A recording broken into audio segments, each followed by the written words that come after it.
Tapos lang tinda. Tapos na din kami kumain. So magsara kami bago kami kumain lahat-lahat. Itong gabi kami ay magsabay na kumain.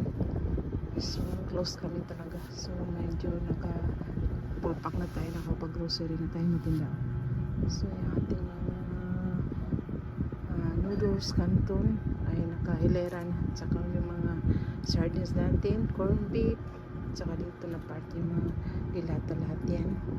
Tsaka dito yung mga tuyo. Dyan na part. At tsaka dito sa pinakababa itong mga bote na tuyo din. At tsaka pouch. Tsaka itong mga sugar.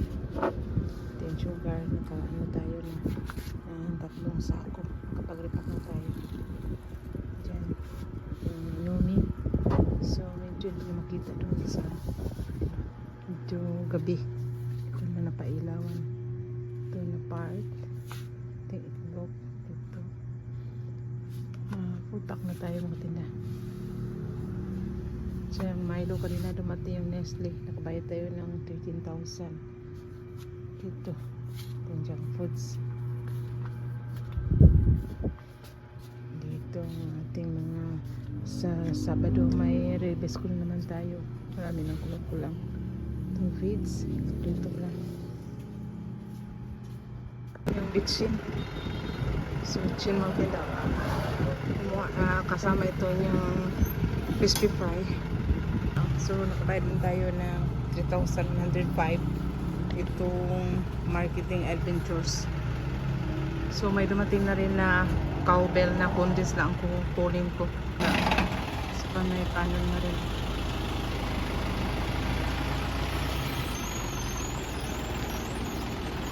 Ito na ang cowbell. So yun ang tindaang Alaska. Ay cowbell na condense lang kinuha ko na 1,876. So yun sila. 876 ito matinda. Isang piece nito cowbell na capital ay 39.10. Ang benta natin ay 45. So may 4 pesos 90 centavos tayo na tubo bawat isa. Saka ito naman cream sourdines ay 20.50 na capital kasi 2,050 ang isang case. So ang benta ko nito matinda ay maging 23 pesos na bawat isa.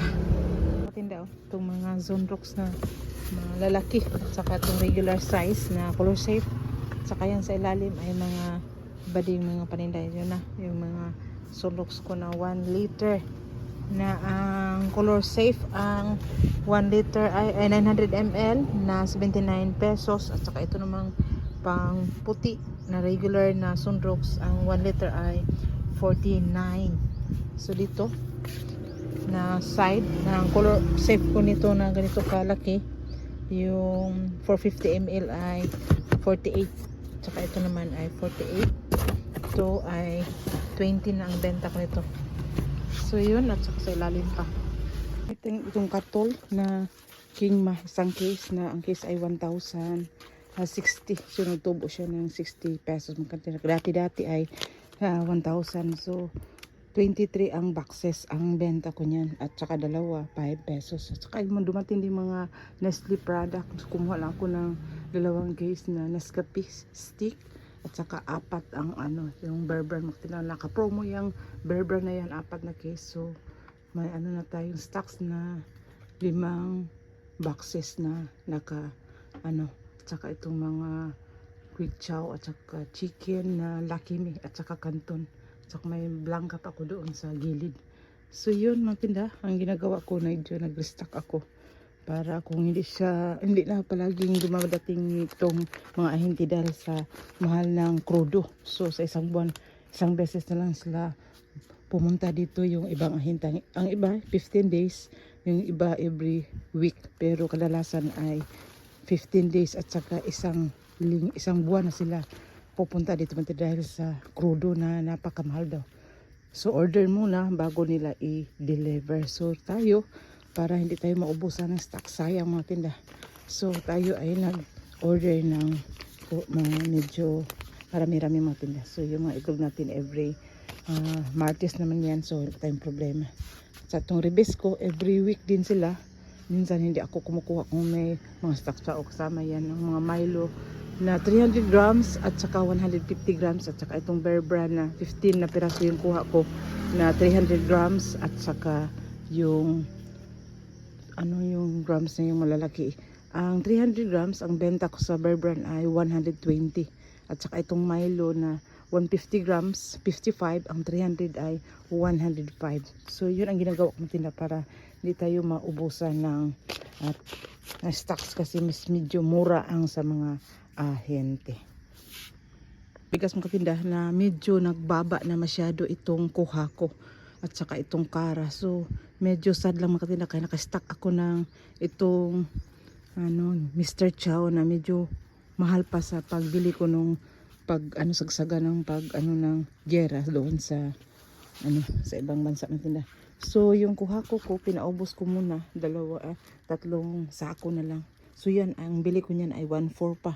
Sa ngayon daw ang presyo 1.250 at saka may 1.150 na. So lugi tayo mga katinda ng 200 pesos pero medyo maliit na lang. Doon ko na lang inong sa bagong presyo na 54 ang kilo. Dati-rati ang 62 yung benta ko. So mga tinda 54 na lang ang kilo sa kuha ko. Kuha ko 54 at saka itong kara ay 54 din. Na dati-rati ay 58. Saka yung bigas na mais ay hindi pa nagbaba 58.